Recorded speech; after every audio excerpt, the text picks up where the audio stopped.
sinto que eu posso ser completamente errada, mas ele também, mais uma vez, ele tem aquela coisa de como ele tem consciência, uma hora critica, outra hora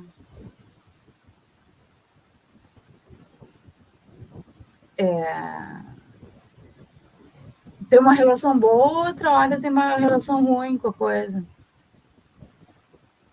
É uma relação dúbia, né? Ele faz apropriações quando, por Isso, exemplo... fugiu a palavra. Tanto consciência quanto com a história, parece. Mas daí eu não sei se é com partes da história ou se é com a coisa no geral. Assim como com Platão, assim como com Spinoza, assim como vários outros pensadores que ele utiliza, né? Ele se alia e se afasta, né? Ele é um bipolar, cara.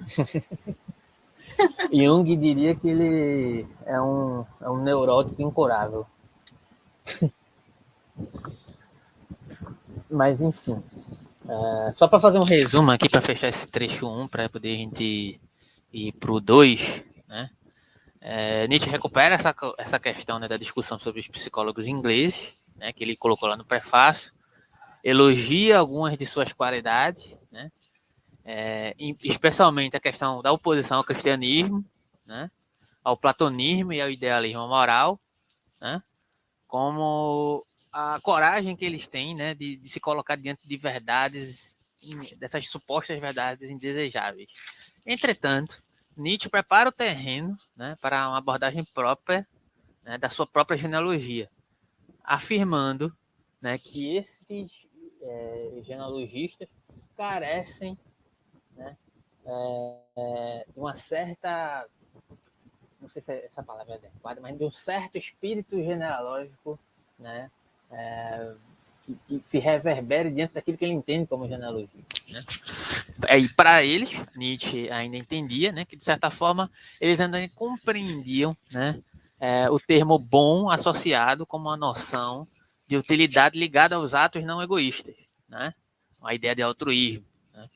E agora isso vem no 2 agora. Vai vir, né, no 2. E nós tínhamos comentado semana passada, né? Foi. Que é muito legal essa parte. Então,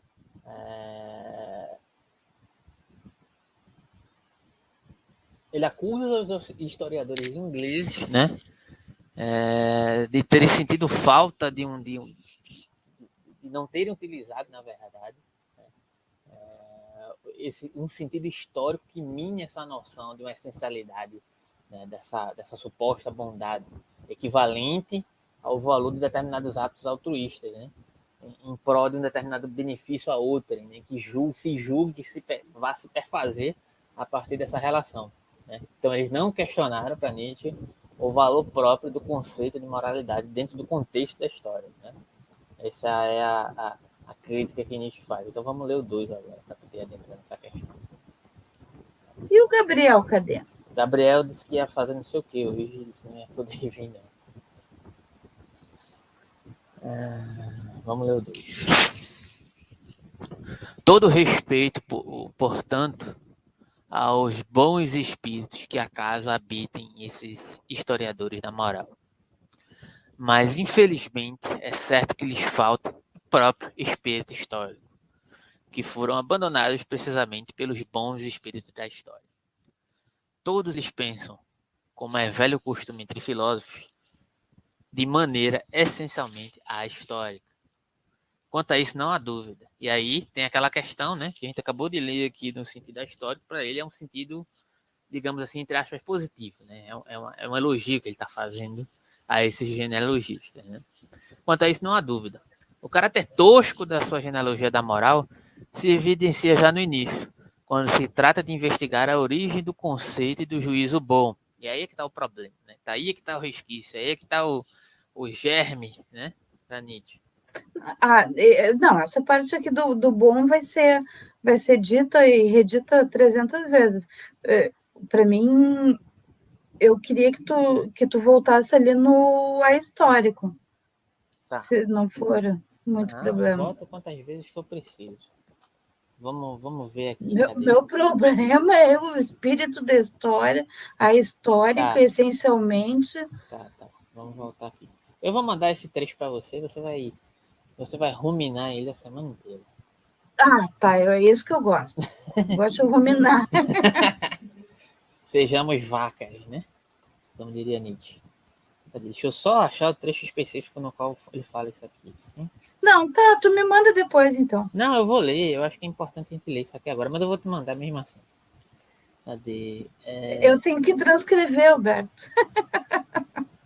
Tá, mas vamos ler rapidamente. É porque ele diz assim o seguinte.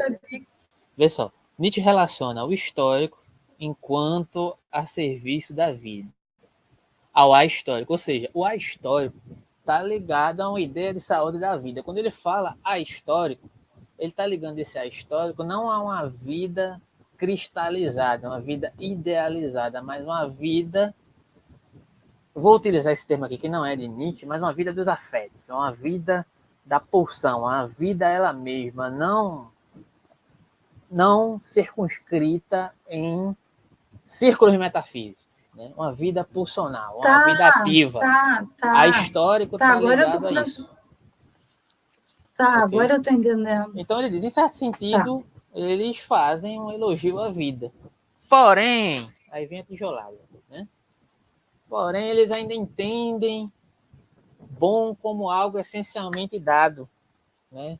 Eles estavam num caminho interessante, porém, né, quando eles foram tratar da concepção moral do juízo de bom e mal, bom e ruim, posteriormente, que ele vai elaborar como um estado reagente a essa primeira definição.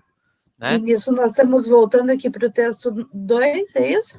Isso, estamos voltando. Que é o que ele vai falar. Voltamos. Tá. Voltamos. Beleza. Eles não conseguiram. Eles iniciaram até a coisa diante de um bom movimento, de como eu entendo que seja bom, diante de uma genealogia, porém não conseguiram. Ficaram presos. Né? Essencializaram a questão. Entendeu? É isso que ele está dizendo aqui.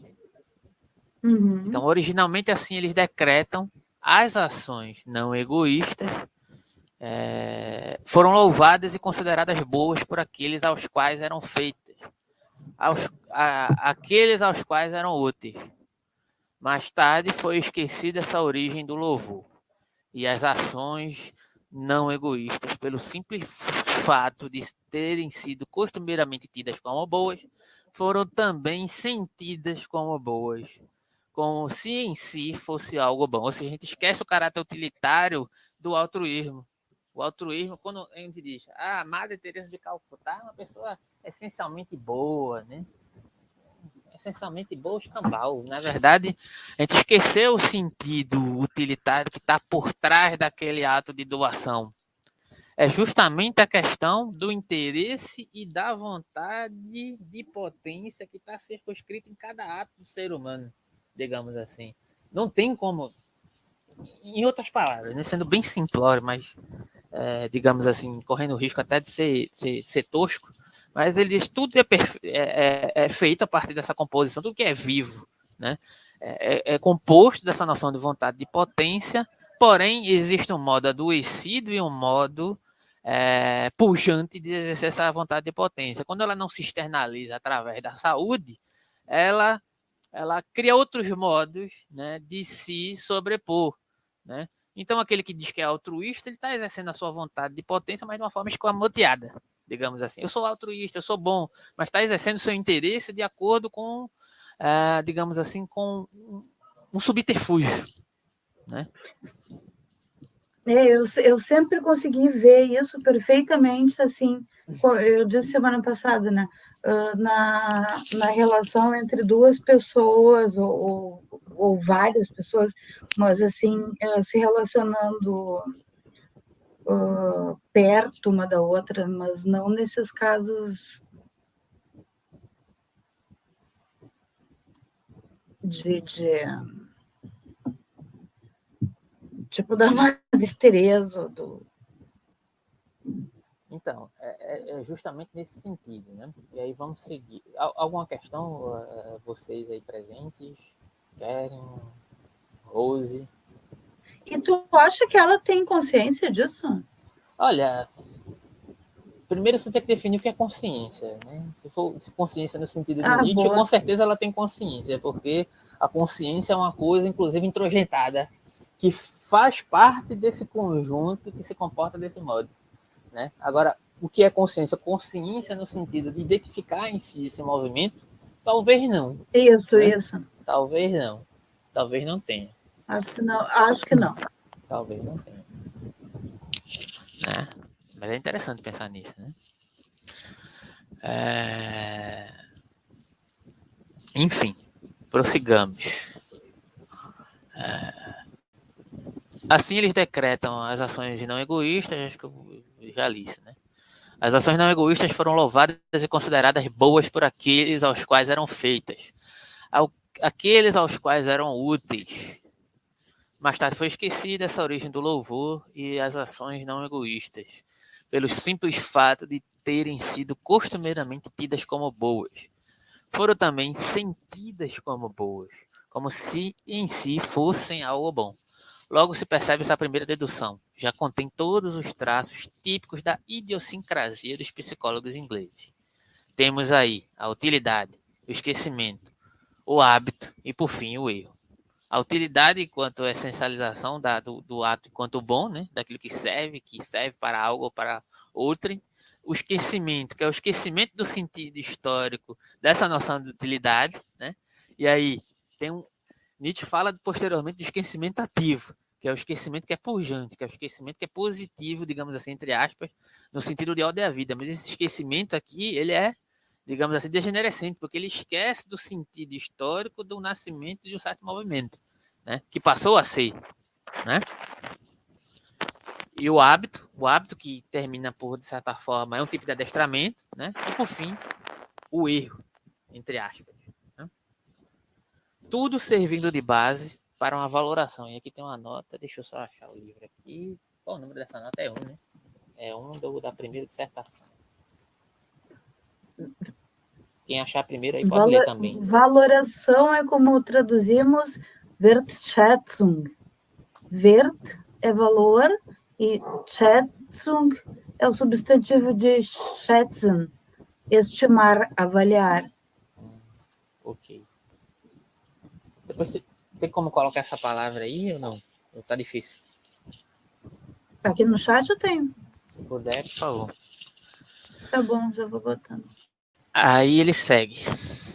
Da qual o homem superior até agora teve orgulho, como se fosse um privilégio do próprio homem. Este orgulho deve ser humilhado e esta valoração desvalorizada. Isso foi feito? Para mim é claro, antes de tudo, que essa teoria busca e estabelece a fonte do conceito bom no lugar errado.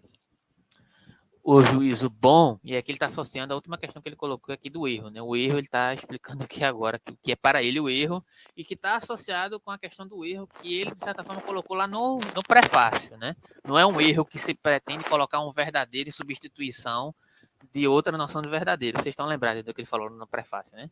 Referente a isso? Não, não estão lembrados. Sim, Peraí. eu estava mutada aqui. Isso está lá no prefácio, eu não lembro exatamente qual foi o trecho, mas ele mencionou, né, que ele não está aqui para erigir verdades em detrimento de outras verdades, né? Eu lembro também. Ok. E aí, no lugar do errado, o juízo bom não provém daqueles aos quais se fez o bem. Foram os bons mesmos, isto é, os nobres, poderosos, superiores em posição e pensamento, que sentiram e estabeleceram a si e a seus atos como bons. Ou seja, de primeira ordem, em oposição a tudo que era abaixo, de pensamento baixo e vulgar e plebeu. Desse patos da distância é que eles tomaram para si o direito de criar valores. Cunhar nomes para os valores que lhes importava a utilidade. E aqui ele está está fazendo já um movimento, né, do erigir da noção genealógica a partir do que para Nietzsche se